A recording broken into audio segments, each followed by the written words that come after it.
Entonces, segunda parte de la quinta clase de microeconomía.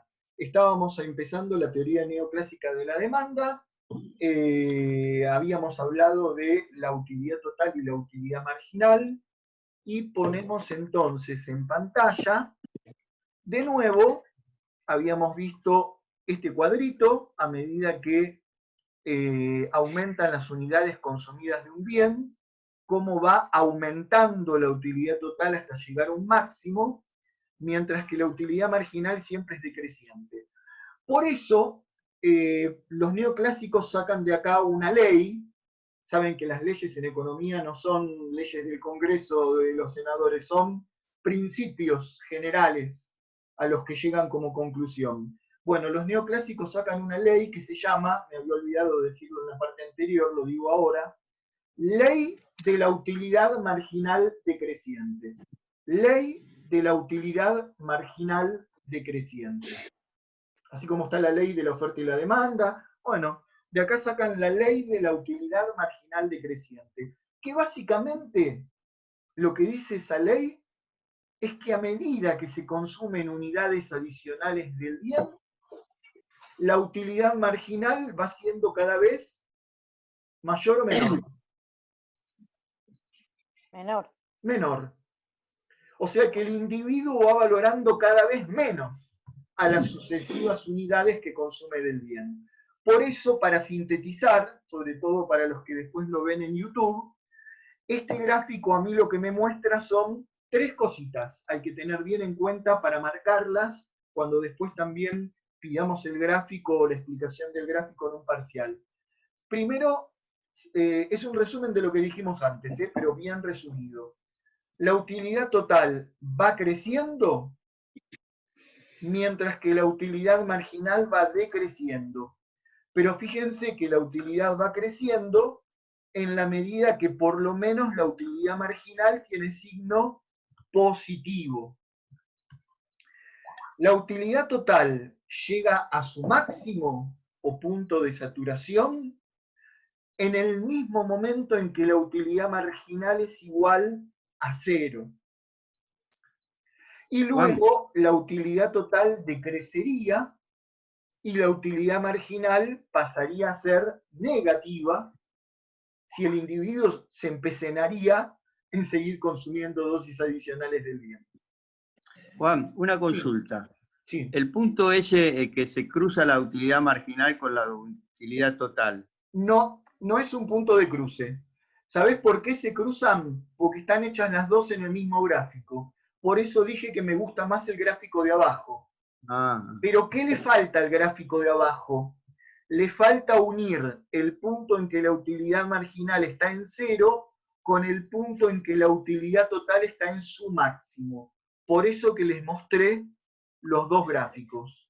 Pero no se cruzan. No se cruzan.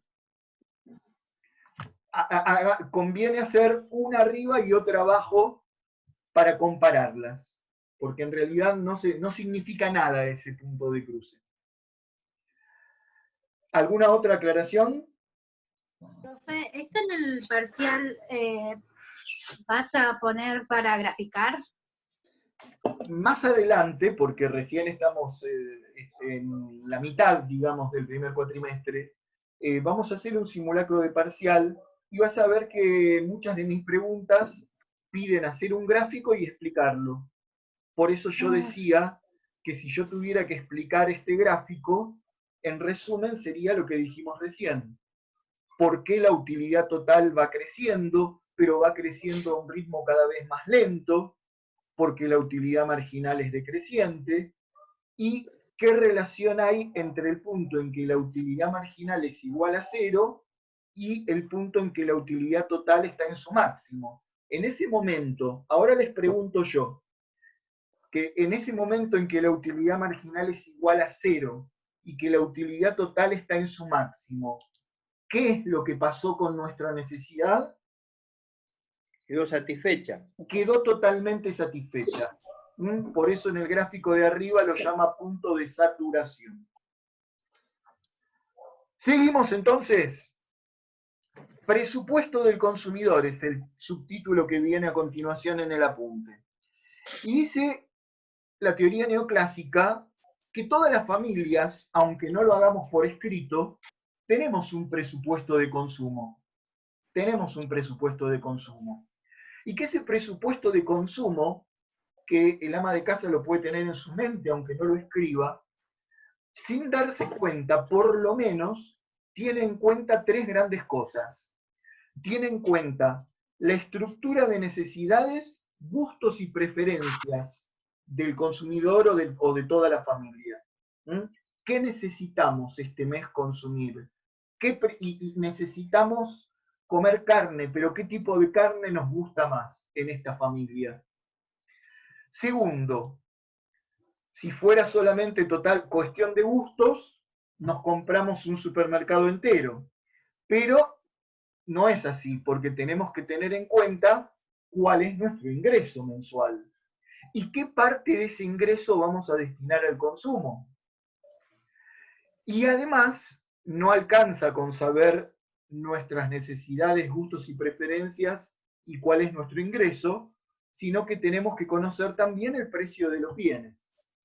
Con estos tres elementos vamos a poder buscar cuál es el óptimo del consumidor. ¿Cómo hace el consumidor para armar su presupuesto? En cuanto al tema del ingreso, tengamos en cuenta por qué dice la parte del ingreso que destinará al consumo. Porque si el ingreso, empiezo por la del medio, si el ingreso es igual al consumo, o sea, normalmente las familias de clase baja y de clase media baja, como podemos ser nosotros, si todo nuestro ingreso lo destinamos al consumo, no hay ahorro. Todo nuestro ingreso, supongamos que nuestro ingreso es el salario, destinado al consumo. Si el ingreso fuera mayor que el consumo, es porque nos sobró una parte de nuestro ingreso para destinar al ahorro. De hecho, el ahorro se define, yo lo había dicho en la primera clase, el ahorro se define como la parte del ingreso que no se destina al consumo. Eso es el ahorro, la parte de nuestro ingreso que no destinamos al consumo. Y por último, puede haber familias, y esto ocurre mucho, donde el ingreso sea menor que el consumo. O sea que necesitaron, para poder comer, consumir más que su ingreso. En ese caso se dice que en ese mes hubo desahorro, lo contrario del ahorro, porque consumieron más que su ingreso. ¿Y cómo lo pudieron haber hecho, esto de consumir más que lo que les ingresó? ¿Qué se les ocurre? ¿Gastando los ahorros o comprando crédito? Muy bien, muy bien. Gastando ahorros del periodo anterior o endeudándose, cosa que después le va a generar el problema futuro. Pero esto ocurre, puede haber periodos en que el consumo supere al ingreso y eso se llama desahorro. Ahora, vuelvo arriba. Si la teoría neoclásica dice que el presupuesto del consumidor depende de estas tres ideas: estructura de necesidades y gustos, la parte del ingreso que destinamos al consumo y el precio de los bienes, lo que hicieron los neoclásicos, ustedes saben que ya lo vimos, que los neoclásicos, todos los fenómenos económicos los tratan de analizar matemáticamente a través de gráficos matemáticos, los creadores de la microeconomía. Entonces, le pusieron una explicación a través de gráficos matemáticos a cada una de estas tres cosas. Este tema de la estructura de necesidades y los gustos y preferencias del consumidor se estudia a través de lo que vamos a ver ahora, que se llama curvas de indiferencia. El tema que vamos a ver a continuación, curvas de indiferencia, tiene en cuenta este componente del presupuesto, la estructura de necesidades y los gustos. Los otros dos, o sea, la parte del ingreso ya medido en pesos que vamos a destinar al consumo y el precio de los bienes, o sea, ya con el signo pesos, se va a tener en cuenta en el otro tema que vamos a ver la semana que viene, que se llama rectas de presupuesto. Y cuando juntemos la semana que viene a las rectas de presupuesto con las curvas de indiferencia, vamos a tener el presupuesto del consumidor según la teoría neoclásica. Pero vamos paso a paso. Vamos paso a paso. Empecemos por el concepto de curvas de indiferencia. Miren lo que hacen los neoclásicos, chicos. Ustedes este gráfico lo tienen también en su apunte. Los neoclásicos, para hacer este análisis, tienen que hacer una simplificación. No se puede hacer un gráfico de 8000 dimensiones.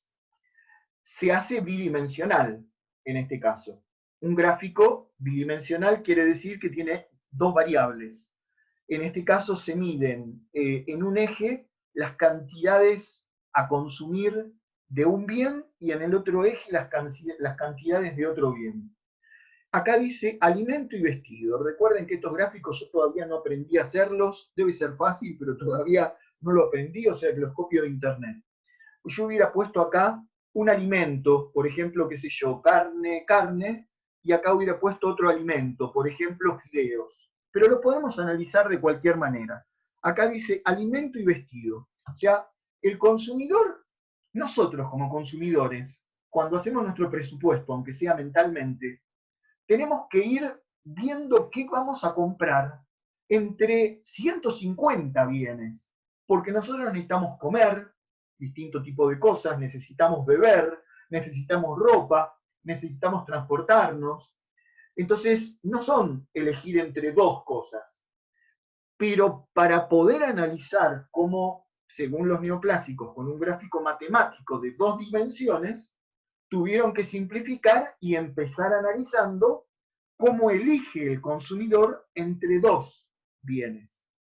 Cualquiera sean esos dos bienes, podría ser, como en este caso, alimento y vestido, o podría ser un alimento y otro alimento.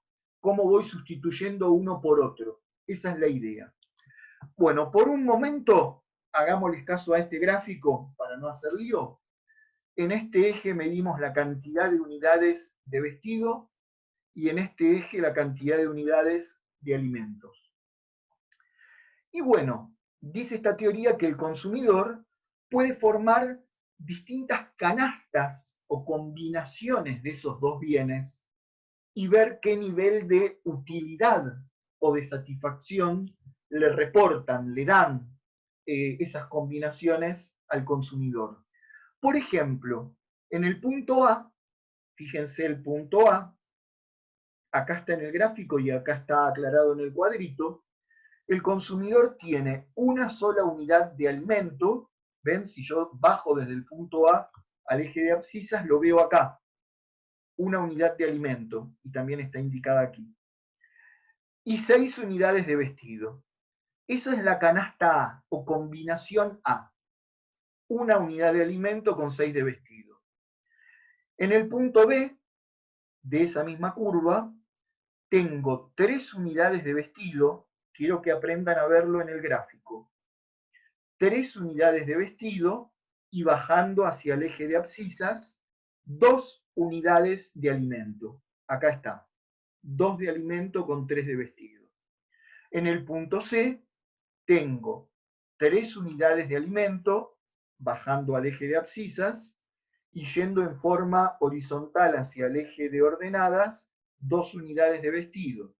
3 de alimento con 2 de vestido.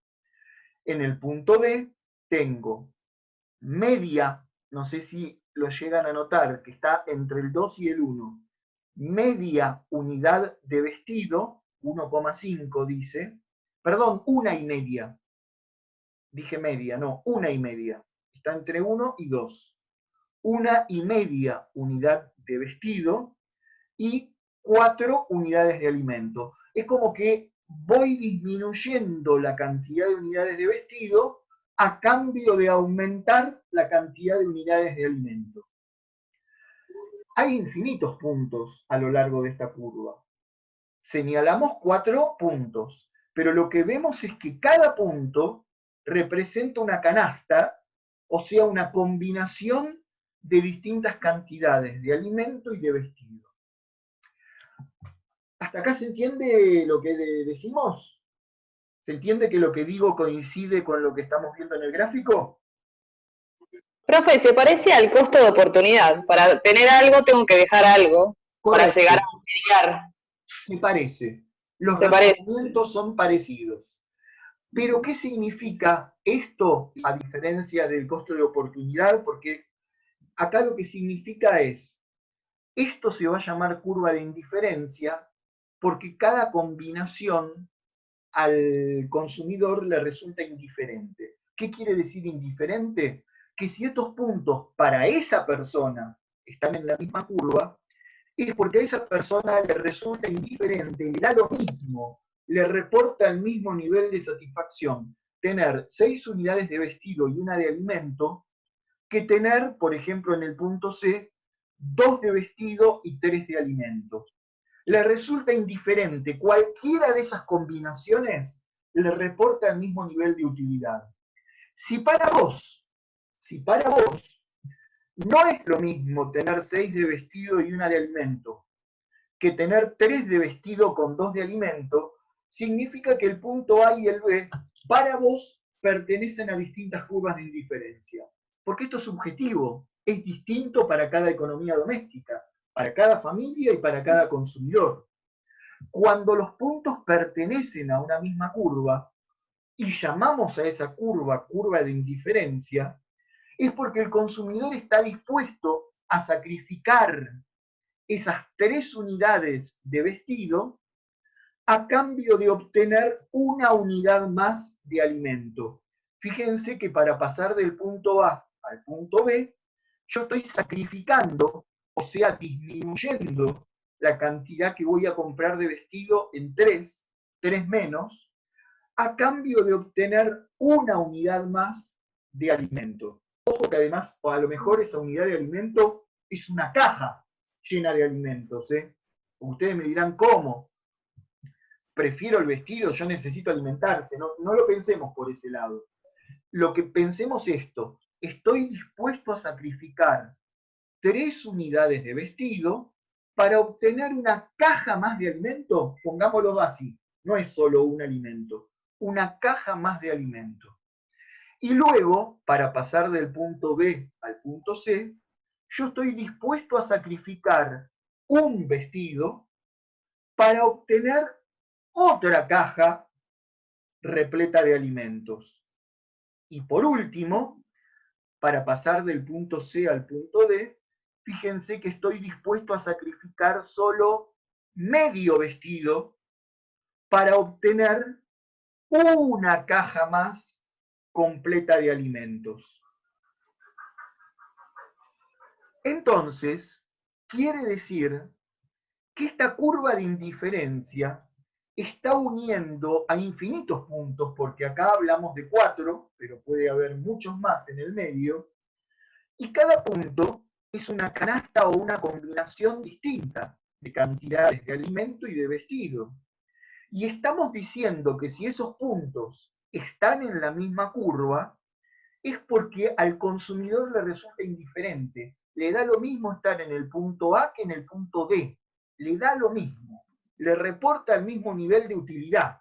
Si no le reportara el mismo nivel de utilidad, que podría ser, esos puntos pertenecerían a distintas curvas. Pasaría otra curva por acá.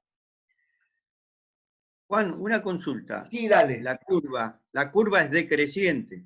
Eso lo vamos a analizar dentro de un ratito. Es decreciente, pero después vemos por qué. Profe, Sí. profe, ese comportamiento hacia lo largo de la curva, ¿es referente a una demanda individual o en conjunto sería? Puede ser individual de una persona o puede ser de la unidad de consumo que es la economía doméstica. Pero esa curva de indiferencia es individual de la economía doméstica, no es representativa de todas las economías domésticas, porque cada economía doméstica va a tener curvas de indiferencia diferentes. No todos están dispuestos a sacrificar, por ejemplo, de B a C, un vestido para obtener una caja más de alimento. A lo mejor están dispuestos a sacrificar 2 vestidos con tal de tener una caja más de alimento. Depende de la valoración que hace cada consumidor. Por eso estamos en la teoría subjetiva del valor. ¿De acuerdo? Sí, profe. Es distinta para cada unidad de consumo. Yo quería ir a la definición de curva de indiferencia para que me digan si se entiende. Porque lo que yo puse, acá lo agrandé, pero ustedes la tienen también marcada, es que podemos definir a la curva de indiferencia como una función geométrica, porque es una curva, y atención, que une infinita cantidad de puntos, ¿sí? La curva une infinita cantidad de puntos, pero cada punto, atención a esto, cada punto representa una determinada combinación de cantidades de 2 bienes. Reitero, cada punto, el punto A, el punto B, el punto C, cada punto representa una combinación de cantidades de 2 bienes. Y cada una de esas combinaciones le reporta al consumidor el mismo nivel de utilidad o satisfacción.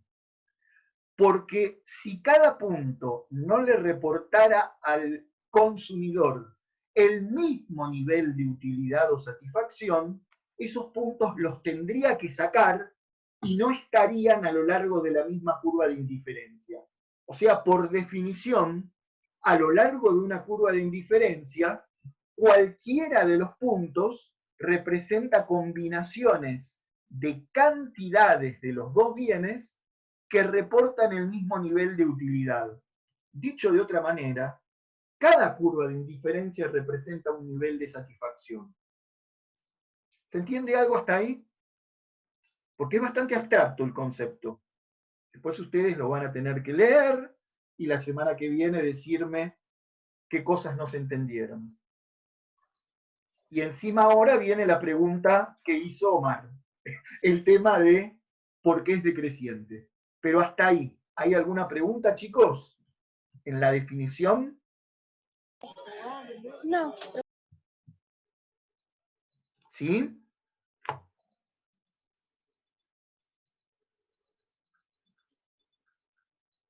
¿Sigo? Función geométrica. Ahí ya me llama la atención.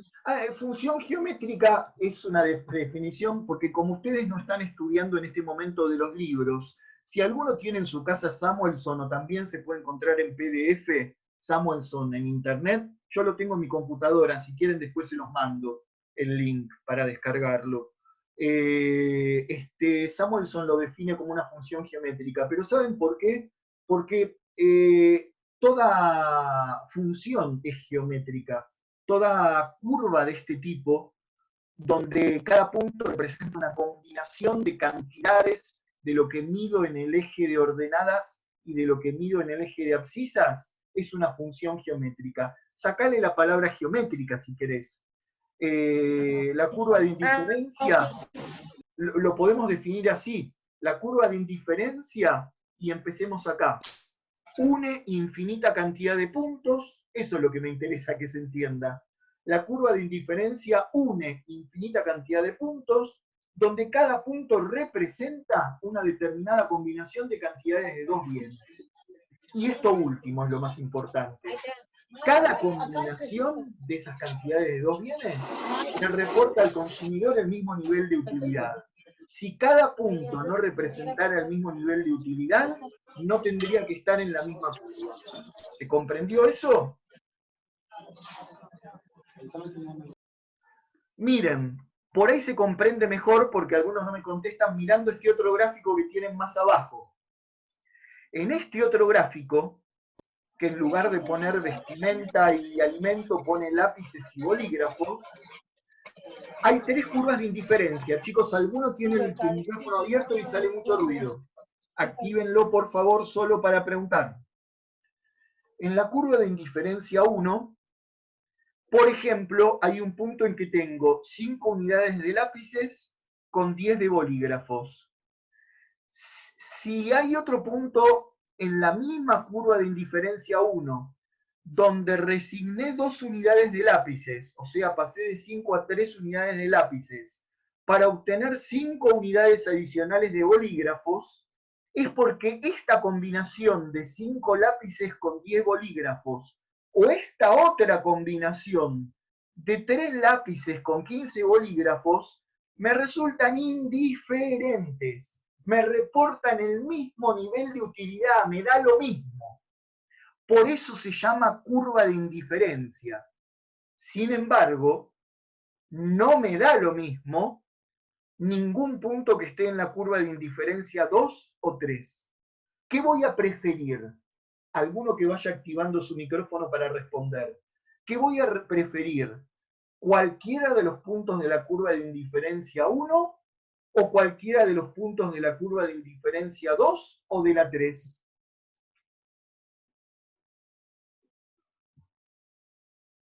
Escucho respuestas.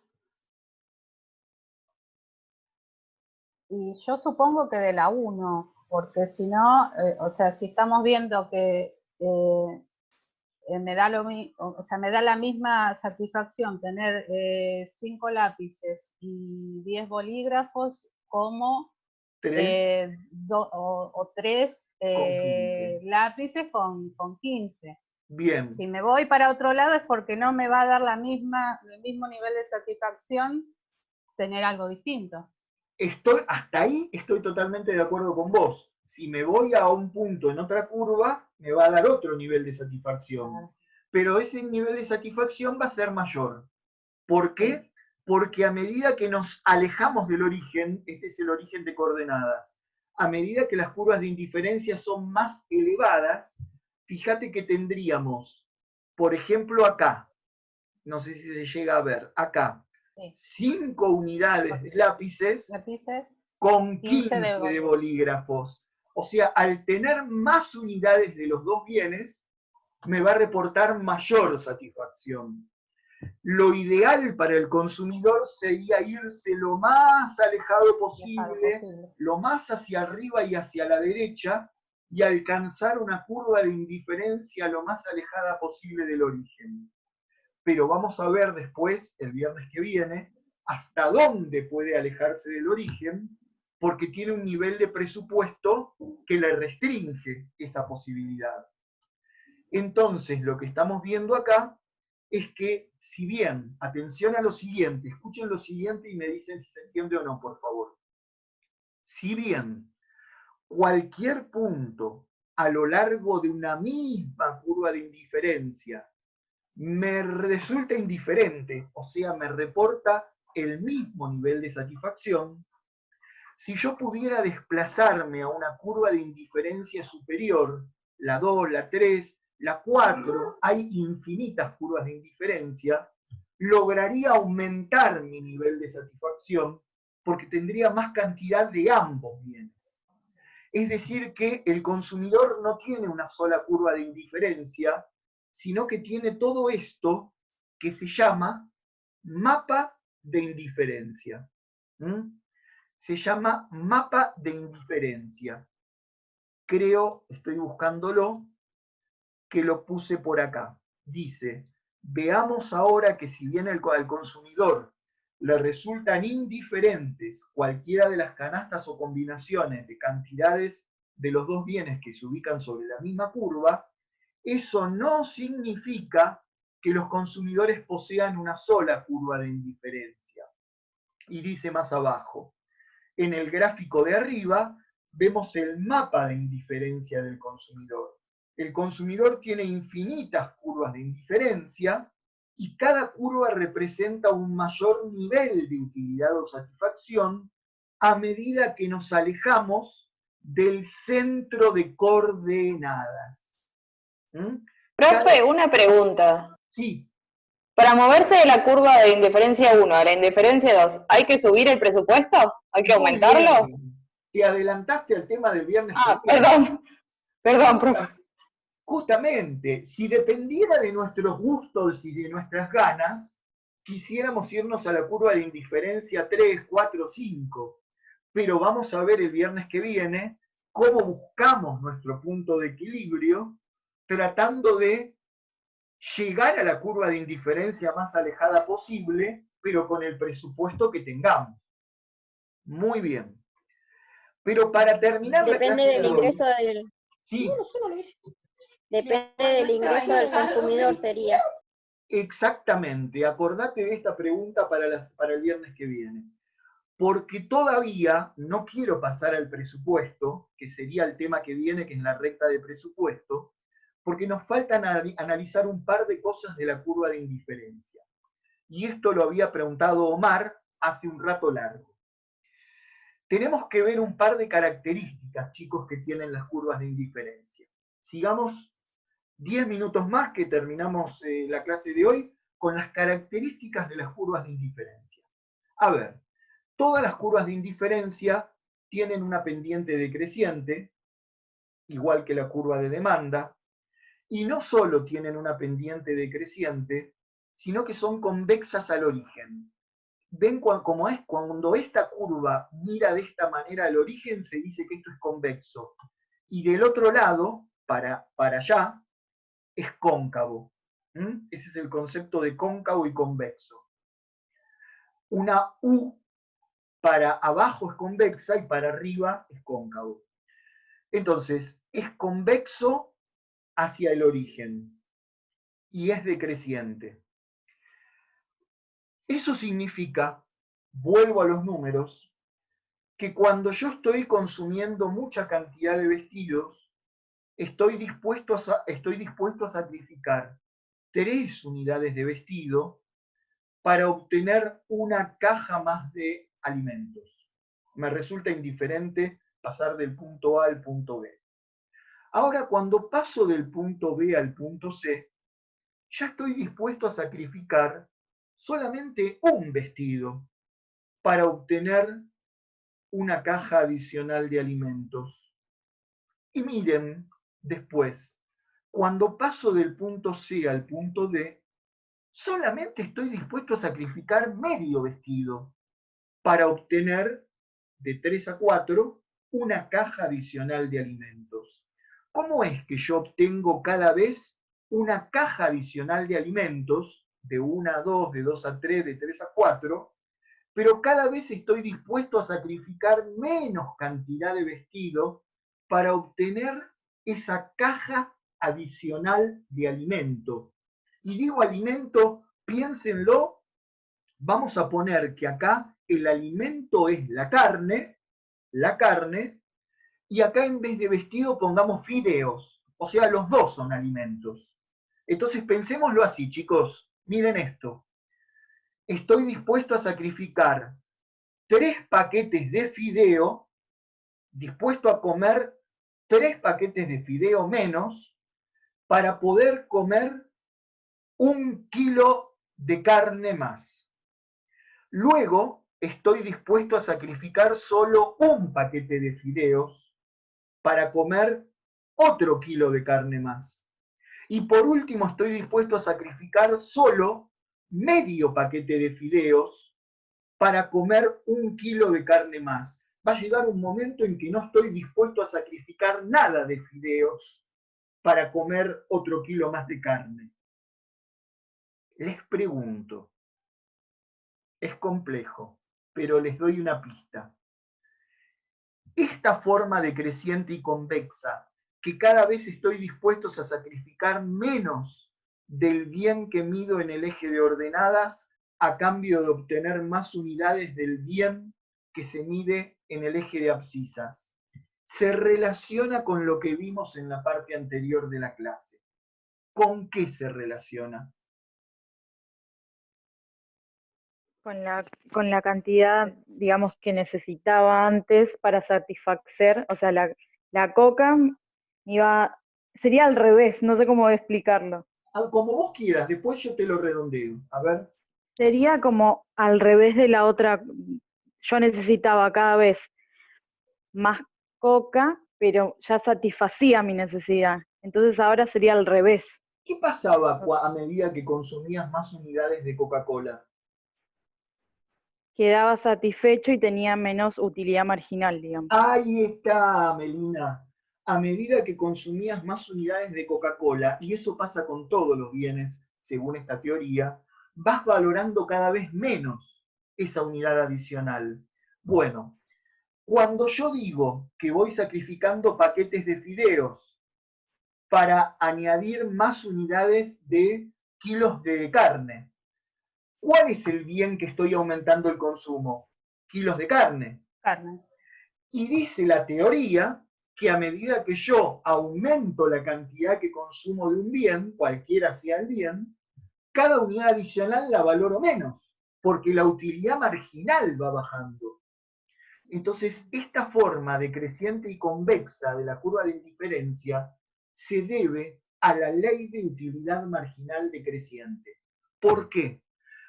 Porque yo veo que cada vez estoy dispuesto a sacrificar menos de vestido a cambio de obtener una unidad adicional más de carne, porque